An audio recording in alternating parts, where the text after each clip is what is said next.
Բարև ձեզ սիրելի հայրենակիցներ, վերջին երկու օրերին, հուլիսի 14-ին և 15-ին Հայաստանը գտնվում էր հարավային արևադարձային Դակոթային հոսանքների ազդեցության գոտում, հատկապես բարձր ջերմային ֆոն գրանցվեց Արարատյան դաշտում և Երևանում Հայ հիդրոմեթեո տերևութաբանական կայանների դիտարկումների համաձայն հուլիսի 14-ին և 15-ին Արարատյան դաշտի առանձին հատվածներում ջերմաստիճանը հասավ մինչև 38-ից 39 աստիճանի, իսկ Երևանում 37-ից 38 աստիճանի։ Բայց այսօրվանից հուլիսի 16-ից սկսած մեր երկիր ներթափանցում են ցուրտ օդային հոսանքներ։ Այսօր ցերեկային ժամերին երեկվա հետ համեմատած օդի ջերմաստիճանը երկրի ողջ տարածքում կնվազի 4-ից 5 աստիճանով և հանրապետության ամենատաք գոտիներում Սյունիքի հովիտներ,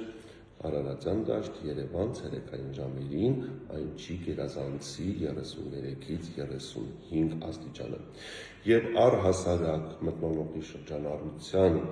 թվային մեթոդների գնահատմամբ առաջիկա 10 օրերին հանրապետության տարածքում ուժեղ շոկեր, այսինքն 40 և ավելի բարձր ջերմաստիճան չի կանխատեսվում։ Առաջիկա 5 օրերին երեկոյան ժամերին և գիշերը հանրապետության մի շարք շրջաններում կզարգանա ամպրոպային անպամատություն, սպասվում են կարճատև անձրևներ, առանձին հատվածներում ցավոք հնարավոր է կարկուտ, ամպրոպների ժամանակ սպասվում է քամու ուժ գնացում մինչև 20 մետր/վայրկյան արագությամբ։